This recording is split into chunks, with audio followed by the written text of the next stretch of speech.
और वैसे भी प्राचीन काल में भी ऋषि मुनि जंगल में ही जाते थे। और वानप्रस्थ का नियम इसीलिए बनाया गया है, जो यह सांसारिक संस्कार है इसका पूर्ण रूप से निवृत्ति हो, कि ये जो कुछ माया है या जो कुछ माया में सुख दिखाई देता है, जो आकर्षण युक्त है जी मनोवृत्ति का आकर्षण जिसके प्रति है जी वह परिणाम में दुखदायी है। जितने भी संसार के सुख हैं वो सब परिणाम में दुखदायी प्रतीत होते हैं। तात्कालिक सुख दिखता है लेकिन विचार करने पर। और ये सीढ़ियों से अभी हम उतर के आए हैं और यहाँ पर भोलेनाथ भी हैं क्या? हाँ, यहाँ पे भोलेनाथ। अच्छा, ये देखिए दोस्तों, ये शिवलिंग भी। पानी गिरता रहता है। अच्छा, यहाँ पानी 12 महीना। ये देखिए किस तरह से उतरना होता है, बिल्कुल धीरे धीरे। खाली उतरना तो यहाँ से आसान है, लेकिन वज़न लेकर उतरना बहुत ही मुश्किल है। हमारे पास 20 से 25 किलो का वज़न है, तो इसको लेकर उतरना बड़ा मुश्किल है, लेकिन फिर भी हम धीरे धीरे उतरेंगे। तो दोस्तों आप देख सकते हैं ये पहाड़ के पास हम आ गए हैं और यहाँ से अब हमें जंगल के रास्ते जाना होगा। तो कुछ दूर अभी गाड़ी से जाएंगे, लगभग 5 किलोमीटर। इसके बाद लगभग 2 किलोमीटर पैदल जाना होगा। तो यहाँ से देखिए इस तरह के रास्ते हैं। अब हमने रोड छोड़ दिया है और कच्चे रास्ता पकड़ लिए हैं।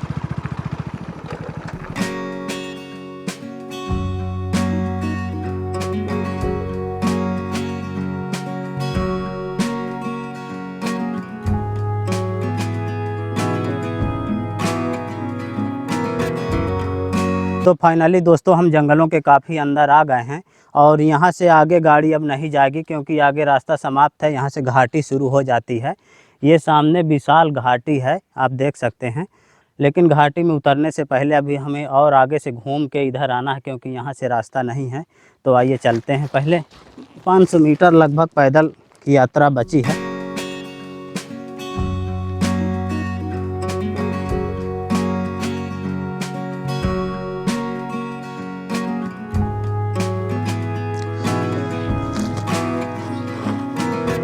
सीताराम दोस्तों अभी तक आपको हमने हजारों साधु संतों के दर्शन कराए हैं, परंतु आज जिन संत की कुटिया में लेके जा रहे हैं वो बाकी सबसे अलग हैं और काफ़ी बीहड़ और ख़तरनाक जगह में रहते हैं।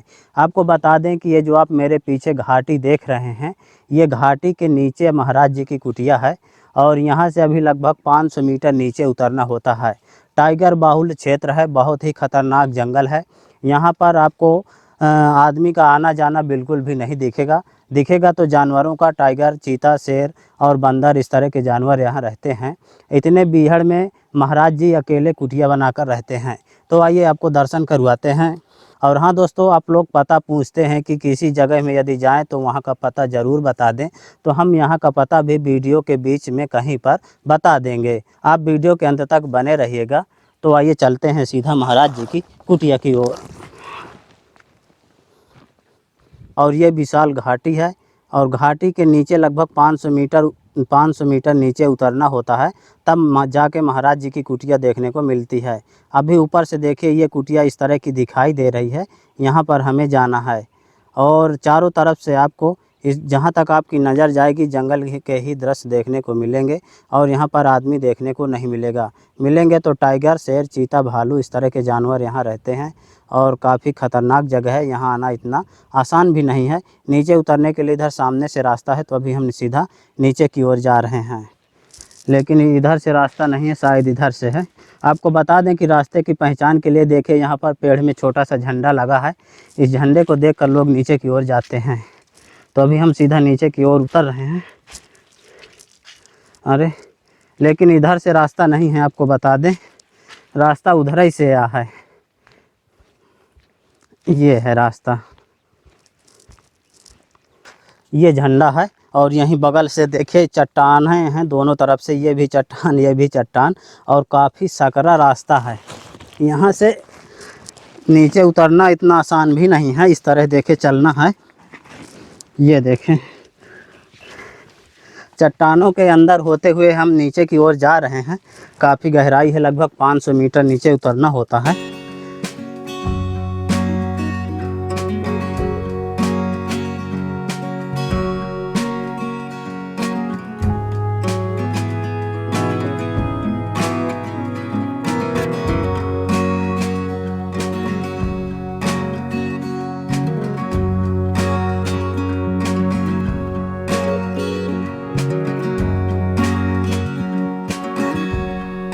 दोस्तों हम ऊपर से आए हैं और देखिए कितनी विशाल घाटी को उतरते हुए अभी हम यहाँ तक आ गए हैं और यहाँ से लगभग अभी हमें आधी दूर और चलना है। और देखिए ये इस तरह की बड़ी चट्टानें हैं और ये चट्टानों के बीच से ये रास्ता गया हुआ, इस रास्ते से होते हुए और आगे जाके हमें सीढ़ियाँ मिलेंगी तो वहाँ से हमें नीचे जाना है। वो नीचे हनुमान जी का एक मंदिर दिख रहा है तो वो मंदिर है और मंदिर के बगल से होते हुए हमें अभी जंगलों के अंदर जाना है जहाँ महाराज जी की कुटिया है। और यहाँ पर पानी भी चल रहा है, झरना, वो भी दिखाएंगे क्योंकि यहाँ से तो अभी दिख नहीं रहा है, ये देख सकते हैं, लेकिन यहाँ से अभी दिखाई नहीं दे रहा है। दोस्तों ये चट्टान आप देख रहे हैं, इस चट्टान के नीचे से इस तरह लचक कर निकलना होता है और यहाँ चलना इतना आसान भी नहीं है, बहुत मुश्किल भरा रास्ता है।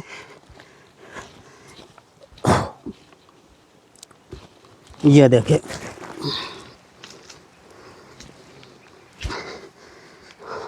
अब तो दोस्तों जंगलों के काफ़ी अंदर आ गए हैं, घाटी में आ गए हैं और इधर भैया लोग हमको मिल गए, इस तरह की घाटी के नीचे बैठे हुए थे तो जानकारी लेते हैं। सीताराम भैया। सीताराम कहाँ से आए भैया? प्रतापपुर। यहाँ से कितना दूर है? यहाँ से 10 किलोमीटर। 10 किलोमीटर। तो यहाँ मतलब दर्शनों के लिए आए हैं? दर्शन के लिए। अच्छा, तो भैया ये काफ़ी खतरनाक जंगल है। हाँ, बहुत खतरनाक जंगल और है। जानवर भी रहते हैं? कौन कौन से? के जानवर रहते हैं। अच्छा, जैसे टाइगर है, अच्छा, हर प्रकार के जानवर रहते हैं, गुफा में रहते हैं। अच्छा। बंदर हैं। तो दिन में तो छिपे रहते होंगे? हाँ, दिन में छिपे रहते हैं। रात में निकलते हैं। और यहाँ पर महाराज जी की कुटिया भी है ना? हाँ, महाराज जी की कुटिया वहाँ पे है। अच्छा, वो जंगलों के अंदर है अभी? जंगलों के अंदर महाराज जी रहते हैं। कब से रह रहे हैं यहाँ पर? यहाँ हम लोगों को पता नहीं, बहुत पुराना है तो जब से हम लोग जानते हैं तब से तो यहाँ रहते ही हैं। अच्छा, बहुत पुराना आश्रम है। बहुत पुराना आश्रम। अकेले ही रहते हैं? हाँ, अकेले रहते हैं। तो उनका भोजन प्रसाद कैसे पहुँचता है यहाँ? भोजन प्रसाद पहुँचाते हैं लोग। किसान पहुँचावा। अच्छा, गांव के आसपास के लोग पहुँचाते रहते हैं? से भी बनाते हैं। अच्छा। और यहाँ झरना चलता रहता है भैया इसी तरह? झरना 24 घंटा चलता रहता है। अच्छा, नहीं बंद हो। चलिए तो ये सीढ़ियों के रास्ते से अभी हम नीचे उतर रहे हैं, बड़ा मुश्किल है, इतना आसान भी नहीं है यहाँ से उतरना, आप देख सकते हैं। ये देखें, लो भैया पकड़। देखें दोस्तों किस तरह से सीढ़ियों से उतरना होता है। ये लकड़ियों की सीढ़ियाँ हैं। और अभी हम कितना नीचे जाना है यहाँ से? ये टोटल 400 फीट है। 400 फीट अभी और नीचे जाना। तो अब यहाँ से जाने के लिए दूसरी सीढ़ी लगी हुई और नीचे हनुमान जी का मंदिर है। अच्छा, और ये सीढ़ियों से अभी हम उतर के आए हैं और यहाँ पर भोलेनाथ भी हैं क्या? अच्छा, ये देखिए दोस्तों, ये शिवलिंग भी। पानी गिरता रहता है। अच्छा, यहाँ पानी 12 महीना कभी बंद नहीं होता? भोलेनाथ के ऊपर इसी तरह चलता रहता है। ये देखिए दोस्तों, झरना चल रहा है। न घटता है न बढ़ता है। अच्छा, हाँ, महाराज जी के आशीर्वाद से चलते रहता है। हाँ। ये देखें किस तरह से उतरना होता है, बिल्कुल धीरे धीरे। यहाँ से उतरना इतना आसान भी नहीं है, बहुत मुश्किल भरा काम है। खाली उतरना तो यहाँ से आसान है, लेकिन वज़न लेकर उतरना बहुत ही मुश्किल है। हमारे पास 20 से 25 किलो का वज़न है, तो इसको लेकर उतरना बड़ा मुश्किल है, लेकिन फिर भी हम धीरे धीरे उतरेंगे। इस तरह एक हाथे से ये रस्सी पकड़े हुए हैं और ये लकड़ी की सीढ़ी है, इसके सहारे हम सीधा नीचे जा रहे हैं, क्योंकि वज़न है हमारे पास 20 से 25 किलो का लगभग। बहुत मुश्किल है यहाँ से उतरना, इतना आसान भी नहीं है। फाइनली दोस्तों हम हनुमान जी के मंदिर के पीछे आ गए हैं। मंदिर है, काफ़ी ऊंचाई से आए हैं और महाराज जी की कुटिया भी अंदर जाना होगा। अंदर जाना है ना भैया? कितना दूर है अभी यहाँ से? 1.5 किलोमीटर। 1.5 किलोमीटर जंगलों के अंदर चलना होगा। तो आइए चलते हैं। उससे पहले आपको हनुमान जी के दर्शन करा देते हैं, इसके बाद महाराज जी की कुटिया में ले जाएंगे। इन सीढ़ियों से उतर कर अभी हम आए हैं और ये नीचे हनुमान जी का मंदिर है। आइए आपको दर्शन करवा देते हैं। और अच्छा, ये चैनल लगा रहता है इसी तरह? चलो ठीक है। ये देखिए दोस्त, दर्शन करिए। श्री हनुमान जी महाराज के बेधक ये स्थान है और यहीं पर ये हनुमान जी महाराज की मंदिर में अपना रहते हैं। और ये देखिए सामने से आपको विशाल घाट देखने को मिलेगा। कितना पुराना स्थान है भैया? ये बहुत पुराना है। तो यहाँ पर ये मंदिर बना है, बहुत पुराने से बना है। हाँ, बहुत पुराना। ये दोस्तों हनुमान जी का मंदिर है। और सामने में भैया आप गुफा बता रहे थे? सामने वहाँ पे गुफा है। अच्छा ये, हाँ हाँ बहुत यहाँ तो पूरा पत्थर में है, पत्थर में अंदर गुफा है। अच्छा वहाँ सामान रखा रहता है। अच्छा, हाँ, यहाँ भंडारा उंडारा के लिए हर एक प्रकार का सामान वहाँ रखा रहता है। मतलब हनुमान जी के भंडारा के लिए। हाँ, हनुमान जी के भंडारा के और लिए। यहाँ संत महात्मा नहीं रहते? संत महात्मा यहाँ से छोड़ के वहाँ कुटिया बन गई है तो वहाँ रहते। तो यहाँ क्यों नहीं रह पाते? यहाँ क्या है, जानवर रात में परेशान करते हैं ना, अच्छा तो जानवर की वजह से यहाँ नहीं रहते। अच्छा अच्छा। जानवर परेशान करते हैं रात में। तो यहाँ तो दरवाजा भी लगा भैया? दरवाजा लगा है, फिर भी दिक्कत रहती है ना, अच्छा, तो यहाँ नहीं रहते हैं, वहाँ रहते हैं। ये काफ़ी खतरनाक घाटी है हाँ, बहुत खतरनाक घाटी है। भैया। बरसात में यहाँ बहुत तेज पानी चलता होगा। हाँ, बरसात में पानी चलता है। तो दोस्तों अभी हम संत की कुटिया की ओर जा रहे हैं और देखिए यहाँ पर झरना भी चल रहा है।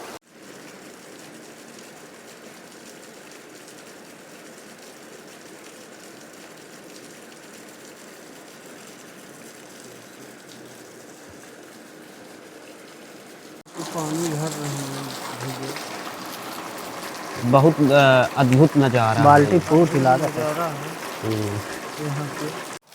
देखिए दोस्तों प्राकृतिक शावर चल रहा है।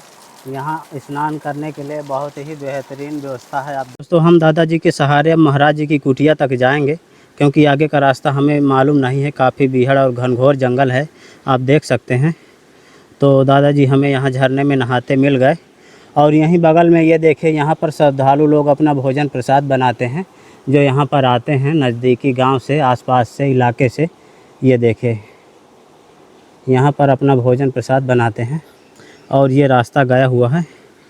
और यहाँ से हमारी बोरी ये दादाजी ले लिए हैं, कह रहे हैं अब कुछ दूर हम ले लेंगे तो आराम भी मिलेगा। तो आइए चलते हैं सीधा। किधर से है दादाजी रास्ता? ये रास्ता है, चलो चलते हैं। अभी यहाँ से कितना दूर है? थोड़ी दूर है, बहरा नाके का पड़ी। अच्छा, बहरा भी एक नाला मिलेगा? हाँ, बड़ा का नाला मिली। अच्छा, हाँ और इधर क्या है दादाजी? ये क्या है जी, ये क्या है इधर? ये महाराज जी का वो है, चौरा जी बनाते हैं महाराज जी को, समाधि जी। अच्छा, यहाँ पहले दूसरे महाराज जी भजन करते हाँ, थे क्या? भजन करते हैं। तो मतलब उनकी यहाँ पर समाधि बनी है? बनी है। अच्छा, और बनी है। ये महाराज जी अभी और अंदर रहते हैं? हाँ, वो अब बहरा के वो पार। अच्छा, बहरा के वो पार। काफ़ी दूर रहते हैं महाराज जी? हाँ, बहरा उतरे कपारी। हाँ हाँ। यहाँ कोई आता नहीं होगा? हाँ हाँ, कोई नहीं। बहुत मुश्किल भरा रास्ता है। बहुत मुश्किल बड़ी रास्ता। और जानवर भी तो रहते होंगे? हाँ, खूब तौल से। हाँ हाँ। तो महाराज जी डरते नहीं हैं इनसे? हाँ हाँ। अच्छा इधर साथ में है तो महाराज जी। अच्छा, हनुमान जी? जी हाँ। अच्छा अच्छा अच्छा अच्छा अच्छा। हनुमान जी के सहारे रहते हैं। हाँ। और महाराज जी का भोजन प्रसाद यहाँ कौन लाता है? प्रतापपुर के किसान। अच्छा अच्छा, किसान जो आसपास के रहते हैं? हाँ, इसे बुलाए हैं लौड़ा से लड़के हेरी। हाँ। वो पहुँचे हैं यहाँ। अच्छा। हाँ भाई, यहाँ भोजन बजरंगबली मगबावत रहा थे ना। अच्छा अच्छा। हाँ, महाराज जी भोजन पर मगबावत रहा थे। हनुमान जी की कृपा है सर। हाँ हाँ। इधर से निकल जाइए। जी, हाँ ठीक है, उधर से चले आइए। घूम से आ जाएं। हाँ, घूम के आ जाइए। और यहाँ पर लोग भोजन प्रसाद भी बनाते हैं क्या? जी। ये बड़े बड़े चूल्हा बने हुए हैं? हाँ, यहाँ। अच्छा, जो घूमने आते हैं वही बनाते होंगे? ये दर्शन का आवत है हनुमान जी के? जी हाँ। और महात्मा के? हाँ, वही ना के यहाँ भंडारा करत है। अच्छा अच्छा, देखिए दोस्तों। हाँ, वो महाराज जी का दिखा रहा है वो। अच्छा जी। ये कुटिया दिखाई दे रही है इधर। अभी लगभग 200-300 मीटर और बचा है दोस्तों। और देखिए कितने बीहड़ और घनघोर जंगल हैं, आप देख सकते हैं। ये देखिए इधर बोर्ड भी लगा है, देखिए इसमें, देखते हैं क्या लिखा है। यह साधु सन्यासी की कुटी है, साधना भजन करने का स्थान है, पिकनिक स्पॉट नहीं है। घूमने फिरने मनोरंजन की दृष्टि से आने वालों के लिए प्रवेश वर्जित है। लेकिन यहाँ से रास्ता नहीं दिख रहा है, इधर से रास्ता बंद है। अभी हमें पीछे ही जाना पड़ेगा। आइए पीछे चलते हैं। यहाँ पे रास्ता है ना। अच्छा, इधर से आया है ये रास्ता। तो ये फाइनली दोस्तों महाराज जी की कुटिया दिखाई दे रही है, आप देख सकते हैं। बहुत ही रमणीक स्थान है और पहाड़ों के नीचे है, चारों तरफ से पहाड़ हैं और बीच में महाराज जी की कुटिया है। तो आइए चलते हैं सीधा। तो फाइनली दोस्तों ये महाराज जी अपनी कुटिया में हैं और हम आ गए हैं। सीताराम महाराज जी। महाराज जी आपका आश्रम जो है बहुत बीहड़ और ख़तरनाक जगह में है। बहुत हमको ढूंढते ढूंढते मिले और रास्ते में हमको दादाजी मिले, तो इनके माध्यम से आपकी कुटिया तक पहुँचे हैं, नहीं थोड़ा मुश्किल था यहाँ पहुँचना। ये कहाँ के हैं? ये पासे के गांव के हैं आपके। अच्छा, बारों से हैं। और हाँ हाँ जानते हैं। और महाराज जी आपके लिए हम राशन पानी लाए हैं। इसमें महाराज जी आपके लिए आटा है, चावल है, आलू भी ले आए हैं महाराज जी सब्जी के लिए, और दाल है मूंग की, और ये महाराज जी आपके लिए तेल भी लेते आए हैं, नमक है, और ये मसाला है महाराज जी। महाराज जी आपका आश्रम बहुत ही खतरनाक जगह में है, तो इतनी जगह में आप कैसे रहने लगे? तो आश्रमों में ज़्यादा भीड़ भाड़ होने के कारण हाँ जरा एकाग्रचित्त हो पाना जरा बहुत कठिन है। जी। इसलिए अकेले कहीं, चाहे गांव के किनारे हो आसपास में या जंगल एरिया हो, जी, जहां ऐसा सुविधा मिल जाए तो वहां रहते हैं। अच्छा। अभी हमें आजकल जंगल एरिया ही कुछ सुरक्षित दिख रहा है। अच्छा। गांव के आसपास भी सुबह शाम लोग भीड़ इकट्ठा हो जाती है, आ जाते हैं। जी। इसके कारण गांव से दूर रहना जरूरी हो गया है। अच्छा। हाँ, इसलिए जंगल में आ गए। और आश्रम में तो भीड़ भाड़ रहता ही है, और गांव के आसपास अगर 1-2 किलोमीटर दूरी पर रहें हाँ। तब भी गांव वाले सुबह शाम आ जाते हैं, भीड़ अच्छा। बनाए रखते हैं। इसीलिए जंगल में है, यहाँ जल्दी नहीं आ पाते हैं। कोई आते हैं तो उनका टाइमिंग हमने फिक्स कर रखा है। अच्छा। उसके बाद वो चले जाते हैं। तो कितने बजे महाराज जी शाम को 4 से 4:30 बजे तक मिल सकते हैं? महाराज जी आप कब से भजन साधना कर रहे हैं? यहाँ तो 3.5 साल ही हुआ। अच्छा। और ऐसे तो हम भी पहले आश्रमों में रहते थे, तीर्थों में रहते थे। हाँ। तो आश्रमों में या तीर्थों में उतना एकाग्रचित्त हो पाना जी संभव नहीं होता है। जी। इसके लिए जंगल में आए। तो बहुत बीहड़ जंगल है महाराज जी, इतनी दूर कैसे खोज लिए आप? हम आज से करीब 20-21 साल पहले चित्रकूट में रहते थे। अच्छा। वहाँ पे ब्रह्मकुंड नाम से एक एरिया है। हाँ हाँ। वहाँ पर रघुवीर दास जी महाराज जी थे। अच्छा। उनसे मेरा परिचय था। वो कभी आए थे इधर भ्रमण करते हुए। अच्छा। उन्होंने हमको यहाँ पर ये जगह बताया, और वो खुद भी आए थे जी। सन 2001 में। अच्छा। उन्होंने बताया था ये जगह। उसके बाद हम आते रहे यहाँ, कई बार आते रहे। अच्छा अच्छा। फिर आते रहे जाते रहे। आज से करीब 6-7 साल पहले यहाँ का माहौल कुछ दूसरे प्रकार का था। अच्छा। कुछ बदमाश टाइप के या उस प्रकार के व्यक्ति आते जाते थे। अच्छा। अभी तो खैर सभी वो सब गैंग वगैरह सारी अभी टूट गई, समाप्त हो गए हैं। हाँ नहीं है। कंप्यूटर के कारण। हाँ हाँ, तो पहले पब्लिक कम आते थे, हाँ। इसलिए वहाँ गुफा में रहते थे, मंदिर के पास रहते थे। अच्छा। अभी इतना डर नहीं रह गया, इसलिए पब्लिक दिन रात कभी भी आ जाते हैं। और ज़्यादा भीड़ होने के कारण अभी वहाँ मंदिर से यहाँ आकर के कुटी बनाया है। महाराज जी जब आप यहाँ आए होंगे तो यहाँ खाली जंगल रहा होगा, ये कुटी उटी तो कुछ रही नहीं होगी? नहीं, यहाँ पर नहीं थी कुटी जी। और उस समय तो एकदम जंगल ही था। ये तो हमने ही बनवाया है इसको। अच्छा, बाद में बनवाए हैं। तो यहीं इसके पत्थर और मिट्टी से आपकी कुटिया बनी है। हाँ जी। और इधर महाराज जी ये पत्ते डाले हैं? ये पत्ते हैं। हाँ। और यहाँ की मिट्टी में ऐसा कुछ गुणधर्म है कि दीमक बहुत ज़्यादा है यहाँ पर। अच्छा। और लकड़ी को सारे चाल डालते हैं। हाँ।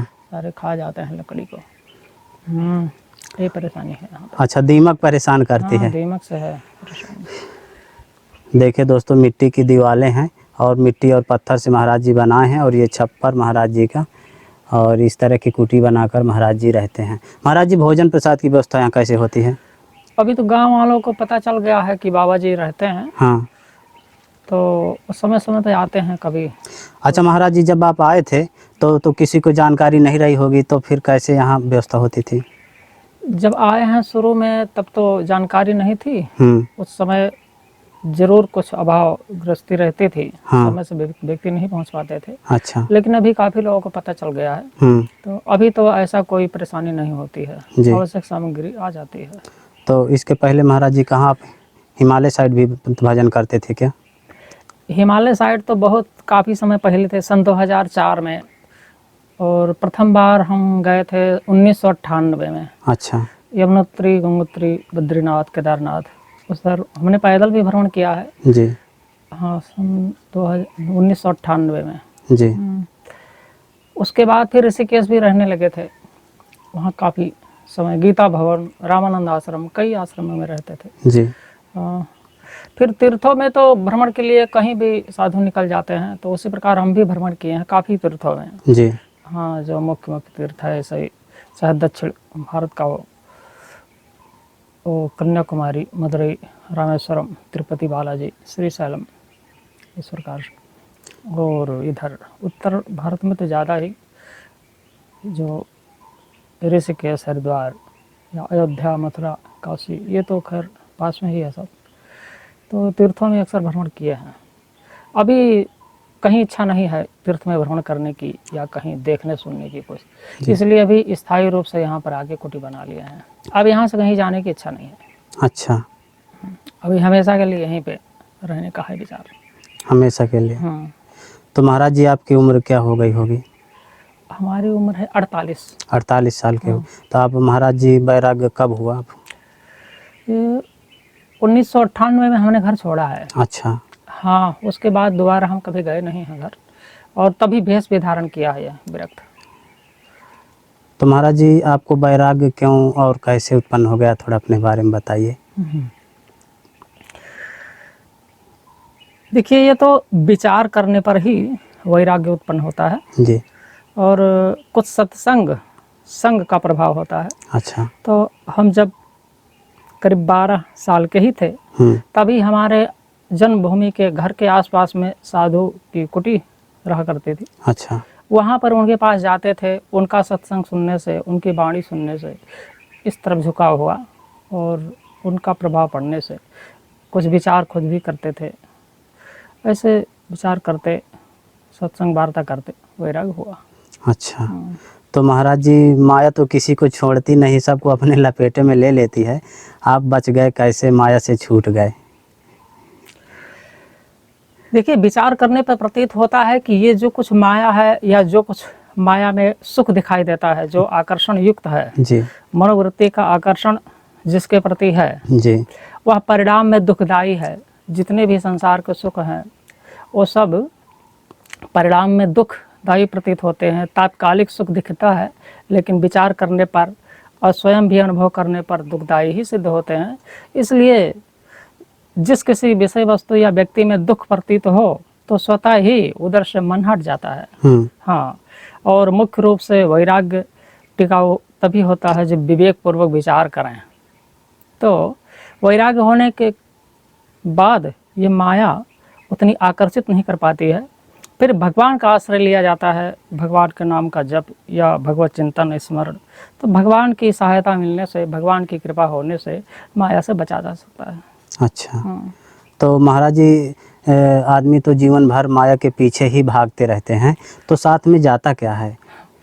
जाता तो कुछ नहीं है, और माया के पीछे इस प्रकार पागल होकर भागना तो मूर्खता है, अज्ञानता है। जी। और जितना मिलना है अपने प्रारब्ध के अनुसार, भाग्य के अनुसार तो मिलेगा ही। कर्तव्य कर्म करना चाहिए जो अपना धर्म युक्त है, निष्काम भाव से, लेकिन उसके पीछे न्याय अन्याय का ख्याल न रखते हुए सिर्फ अर्थ के पीछे भागना, अर्थ को पकड़ने के लिए, तो ये गलत है। इससे उसको और नया पाप भी होने की संभावना रहती है, परिणाम में दुख भोगना पड़ता है। लेकिन न जानने के कारण न्याय अन्याय, उचित अनुचित का ख्याल न रख करके पागल होकर के माया के पीछे, धन के पीछे भागना, ये मूर्खता है, ये पागलपन है।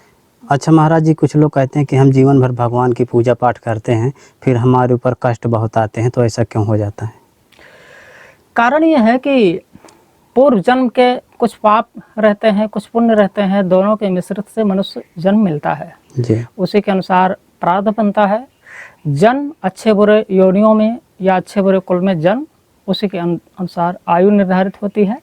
और वर्तमान में जो अनुकूल प्रतिकूल परिस्थिति आती है वह पूर्व जन्म के प्रारब्ध कर्मों के कारण आती है। अच्छा। तो भले ही वर्तमान में कोई अच्छे भी कर्म करते हैं, पूजा पाठ करते हैं, लेकिन उनका पाप कर्म का फल भुगतान हो रहा है अगर वर्तमान में, तो अच्छे कर्म करते हुए भी पुराने पापों के कारण वो दुख तो आएंगे ही। जी। अभी वर्तमान में जो नया कर्म करते हैं इसको क्रियावान कर्म कहते हैं, भूतकाल में जाते ही संचित हो जाता है और वो कर्म विपाक परिपक्व होने पर कर्म फल वह उत्पन्न करेगा। जी। तो तत्काल में भले ही अच्छे कर्म करते हैं, पूजा पाठ करते हैं, लेकिन प्रारब्ध कर्म जो पूर्व जन्म का है वह भुगतान हो रहा है वर्तमान में, तो पूजा पाठ करते हुए या कुछ भी अच्छे कर्म करें, पुराना परिणाम जरूर सामने आएगा। पुराना परिणाम से दुख कष्ट आते रहते हैं। हाँ जी। और वर्तमान में यदि अच्छे करेंगे तो भविष्य अच्छा हो जाएगा। हाँ जी, हाँ जी। अच्छा।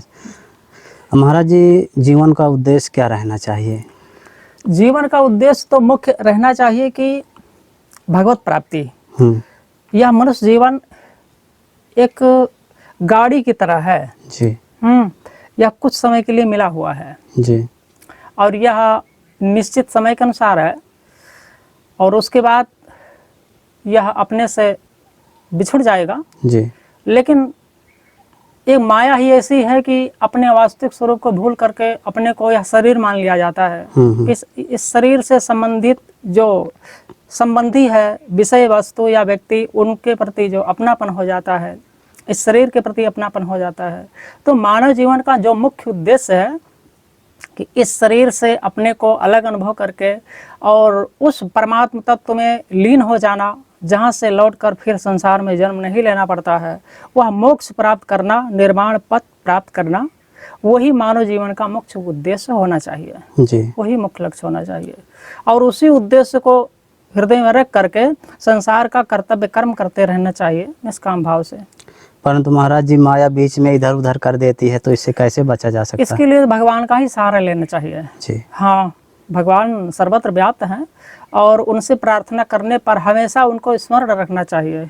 हमेशा स्मरण रखते हुए ही और कर्तव्य पालन करने पर भगवान हर इस प्रकार के परिस्थिति से, जो विकट परिस्थिति है, उससे बचाते हैं। अच्छा। तो महाराज जी, भजन साधना करने के लिए जंगल में ही उपयुक्त रहता है? जंगल में ही उपयुक्त। वर्तमान में आजकल सांसारिकता और आधुनिकता ज़्यादा बढ़ जाने के कारण और विलासिता, भोग विलासिता का ही ज़्यादा मनोभाव हो जाने के कारण ही संग वातावरण, अध्यात्म नहीं है और धार्मिकता कम हो गई है। रजोगुणी तमोगुणी वृत्ति लोगों की ज़्यादा हो रही है। उनके संग होने के कारण, संग का प्रभाव बढ़ने के कारण और अध्यात्म मार्ग में बहुत ही निम्नता आ जाती है। इसके लिए इनका संग छोड़ करके एकांत में जाना जरूरी होता है। और वैसे भी प्राचीन काल में भी ऋषि मुनि जंगल में ही जाते थे और वानप्रस्थ का नियम इसीलिए बनाया गया है, जो यह सांसारिक संस्कार है इसका पूर्ण रूप से निवृत्ति हो और वानप्रस्थ वन में रहने के कारण सांसारिक संस्कार का विघात होता है जी। और उस पर चोट पड़ती है, सारे संस्कार दब जाते हैं, कट जाते हैं जो सांसारिक हैं और अध्यात्म संस्कार मिलता है। इसलिए जंगल में एकांत में रहना जरूरी है। अच्छा महाराज जी, जैसे भजन करना है, राम नाम का जाप करना है, तो इसका कोई नियम कानून होता है? नाम जप में ऐसा कोई नियम कानून नहीं है, किसी भी अवस्था में कर सकते हैं। नाम जप करते हुए अपना कर्तव्य पालन कर सकते हैं, घर का काम कर सकते हैं, कोई भी कार्य कर सकते हैं।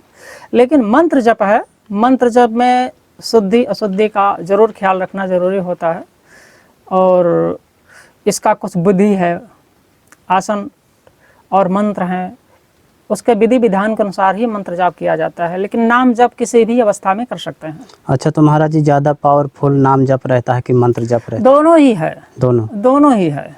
अच्छा। बस इतना है कि उसको मंत्र जप को विधि विधान के अनुसार शुद्ध पवित्र हो करके आसन पर और जप विनियोग करके करते हैं और नाम जप कैसे भी किया जा सकता है, किसी भी अवस्था में किया जा सकता है। तो जैसे महाराज जी, बहुत से लोग परेशान रहते हैं, तरह तरह की बाधाएं, भूत प्रेत रोग कष्ट आते रहते हैं, तो क्या नाम जप से उनको कट किया जा सकता है? हाँ, बिल्कुल। जो भगवान नाम का जप करते हैं, भजन करते हैं, अक्सर तो ये कुत्सित आत्माएं हैं जो कि कोई ना कोई जघन्य पाप काम करने के कारण जो ये भूत प्रेत बन जाते हैं, वो सब तो भजन ध्यान करने वाले के नज़दीक नहीं आते हैं। अच्छा। नहीं आते हैं। जैसे महाराज जी बहुत से लोग कहते हैं कि हम महाराज जी के दर्शन कर लें और उनसे कुछ आशीर्वाद ले लें, तो क्या उनके इस तरह में पाप कुछ कट जाते हैं संत महात्माओं के दर्शन करने से? हाँ जी, कटते हैं। जो कोई भजन ध्यान करते हैं, संत महात्मा वास्तव में है भगवान में स्थित रहते हैं, भगवान को हृदय में धारण करते हैं, उनका भजन पूजन करते हैं, तो ज़रूर उनका दर्शन करने से पाप कटते हैं, अवश्य। अच्छा, तो ये संतों की वाणी महाराज जी सत्य कैसे होती है? क्योंकि वो मन, वाणी और कर्म से एक होते हैं, किसी भी प्रकार का असत आचरण नहीं करते हैं, असत वाणी नहीं बोलते हैं, और असत किसी को शिक्षा नहीं देते हैं असत। इसलिए जिनकी वाणी में सत्यता है उनकी वाणी सत्य होती है। तो देखा दोस्तों, संतों की तपस्थली किस तरह की जगहों में संत महात्मा रहकर भजन साधना करते हैं। आप लोग पूछ रहे थे कि जहाँ जाएं वहाँ का एड्रेस ज़रूर बता दिया करें, तो आपको एड्रेस भी बता देते हैं। ये जगह मध्य प्रदेश के सतना ज़िले में पड़ती है और इस जगह को बेधक बोलते हैं, और यहाँ से धारकुंडी आश्रम ही 4-5 किलोमीटर के आसपास में होगा। वैसे सीधा जाया जाए तो कम होगा, लेकिन रोड से जाने में थोड़ा ज़्यादा भी हो सकता है। धारकुंडी के जंगलों में यह स्थान पड़ता है, बहुत ही खतरनाक जगह में है। यहाँ पहुँचना इतना आसान भी नहीं है, और यहाँ खूंखार जानवर भी रहते हैं, इसलिए अकेले यहाँ आना बिल्कुल संभव नहीं है, ना ही आने की कोशिश करें। और महाराज जी इस तरह के एकांत में इसलिए रहते हैं कि भजन साधना में उनका डिस्टर्ब ना हो, इसलिए। और यहाँ पानी की व्यवस्था आपको बता देते हैं कि झरना चलता रहता है, झरने के पानी पीते हैं। और आपको ये वीडियो कैसा लगा आप हमें कमेंट में ज़रूर बताइएगा। जल्द ही मिलते हैं एक नई जगह एक और नए वीडियो के साथ। तब तक के लिए कामतगिरी जर्नी की ओर से आप सभी को धन्यवाद।